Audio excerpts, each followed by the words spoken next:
Hello, আমি সুস্মিতা বলছি। আপনারা ভালো আছেন তো? আমি ভালো আছি।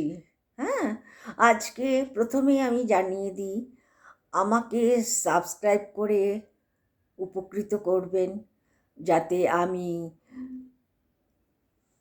এনার্জি নিয়ে আবার নতুন নতুন ভিডিও তৈরি করে আপনাদের কাছে পৌঁছে দিতে পারি। আচ্ছা, যদি আপনাদের আমার ভিডিওটা ভালো লাগে, তাহলে আজকে আমি নতুন টপিকটা শুরু করি। নতুন টপিকটা হলো ডাল সংক্রান্ত। আজকে একটা ডালের উপর বলছি, সেই ডালটা হলো মসুর ডাল। মসুর ডাল কিন্তু খুবই পুষ্টিকর একটা খাদ্যশস্য খাদ্যশস্য। হ্যাঁ, আমরা সব সময় মসুর ডালটা খেয়ে থাকি। আমাদের বাঙালি ঘরেতে মসুর ডালের ব্যবহারটা খুব যথেষ্ট পরিমাণে। হ্যাঁ, কিন্তু এই ডালটা আমরা আমিষের তালিকায় ভুক্ত করি। আমিষের তালিকার মধ্যে আমরা রাখি। তার কারণ কি? আমিষের তালিকায় আমরা কেন রাখবো? মাছ, মাংস, ডিম তো আমরা আমিষের তালিকায় রাখি, এমনকি পেঁয়াজ রসুনটাকেও রাখি। এর পিছনে তো কারণ নিশ্চয়ই আছে। এখানে যেটা বলছে যে এই ডালটার মধ্যে পর্যাপ্ত পরিমাণে আপনার প্রোটিন আছে, যে কারণে এটাকে আমিষের তালিকায় রাখা হয়েছে।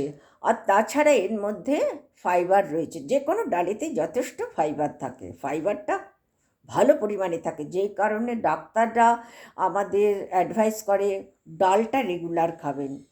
ডালেতে এতটা ফাইবার থাকে, মানে ফাইবারটা আমাদের শরীরের জন্য খুবই দরকার। যাই হোক, এইবারে বলছে যে সাধারণ মানুষরা যারা নিরামিষভোজী, তারা প্রোটিনটাকে কিন্তু তারা মসুর ডালটাকে প্রোটিনের উৎস হিসেবে খেয়ে থাকে। তার কারণটা কি? তারা তো আর মাছ মাংস ডিমটা খায় না। নিরামিষভোজীরা তো মাছ মাংস ডিমটা খায় না, যে কারণে তাদের প্রোটিনটা কম হবে।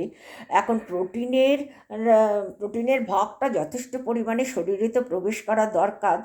সেটার উৎস হলো আমাদের মসুর ডালটা, এবং সাধারণ মানুষ, গরিব মানুষরা মসুর ডালটা যথেষ্ট পরিমাণে খেয়ে থাকে। তাছাড়া এই ডালটার মধ্যে আপনার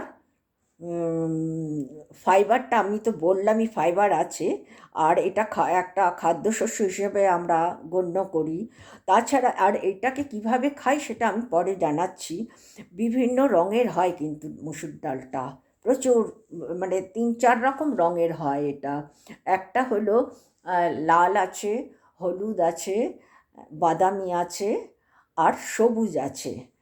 4 রকম রঙের আমরা ডালটা পেয়ে থাকি। কখনো গোটা মসুরও হয়, কখনো ভাঙা মসুরও হয়ে থাকে। হ্যাঁ, এখন এর এর তো পুষ্টিগুণ তো অবশ্যই আছে। এর মধ্যে যদি গুণাগুণ না থাকে, তাহলে তো আমরা তো এটা তো খেতাম না। হ্যাঁ, সুস্বাদু হলেই যে সবসময় যে খাচ্ছি তা না।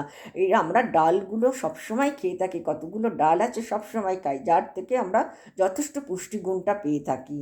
হ্যাঁ, এখন এই ডালের মধ্যে রয়েছে প্রোটিন, ফাইবার, তারপরে আপনার আয়রন, ম্যাগনেসিয়াম, তারপরে আপনার ভিটামিন বি, আরও অনেক উপাদান আছে। এছাড়া ছোটোখাটোগুলো আর খুব একটা আমি করছি না। তাছাড়া বলছি যে উপকারিতাটা হলো কি, এর উপকারটা হলো আপনি হজম ক্ষমতাটা বাড়ায়। এর মধ্যে আবার অপকারিতা হলো, এর মধ্যে শর্করা ভাগটা অনেকটা রয়েছে, যে কারণে এই খাবারটা, মানে এই ডালটা যতটা সম্ভব না খাওয়াই বাঞ্ছনীয়। এবং সেটা কোন রোগীদের জন্য? সেটা হলো ডায়াবেটিস রোগীদের জন্য বলছে, বা ব্লাড সুগার যাদের আছে তাদের জন্য খুব একটা প্রযোজ্য বলে মনে হয় না, কারণ শর্করা ভাগটা বেশি রয়েছে বলে। আর তাছাড়া কোলেস্ট্রল কমাতেও সাহায্য করছে কিন্তু এটা। আর হৃদরোগের ঝুঁকিটাও আমাদের অনেকটা অনেকটা কমিয়ে দিচ্ছে, অনেকটা কমিয়ে দিচ্ছে। তাছাড়া আমাদের কি বলছে যে এর মধ্যে শুধু যে আপনার রয়েছে, এর মধ্যে যে আরও ক্ষতিকারক জিনিসগুলো আছে সেটা বলছে যে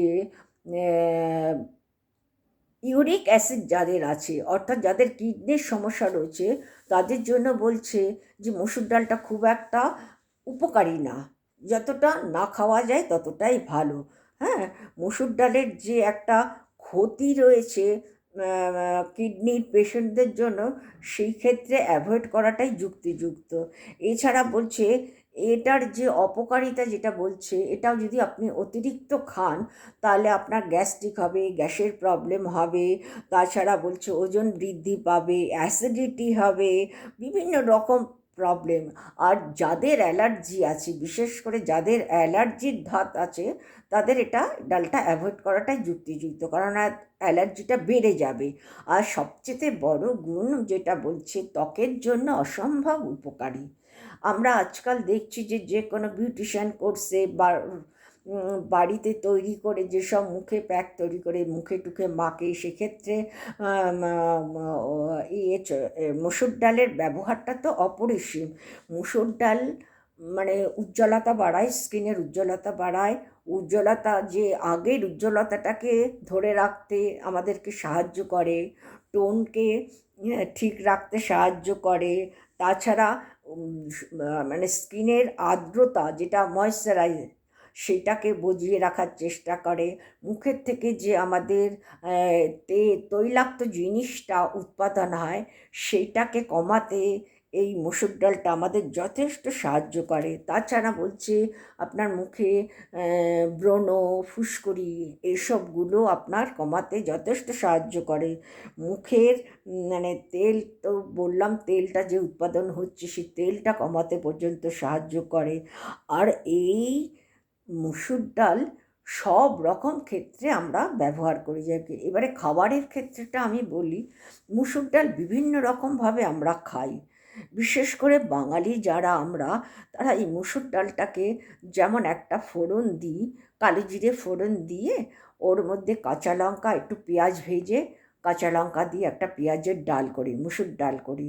তাছাড়া মসুর ডালটা আমরা সেদ্ধ মসুর ডালটা প্রচণ্ড ভালো লাগে। মসুর ডালটা সেদ্ধ করে ওর মধ্যে পেঁয়াজ লঙ্কা দিয়ে নুন দিয়ে আপনি যদি ভাত মেখে খান, দুর্দান্ত লাগে। তাছাড়া আরও বিভিন্ন রকম খাবার এটা থেকে তৈরি হয়। ওকে, তাহলে আমি ছাড়ছি আজকে।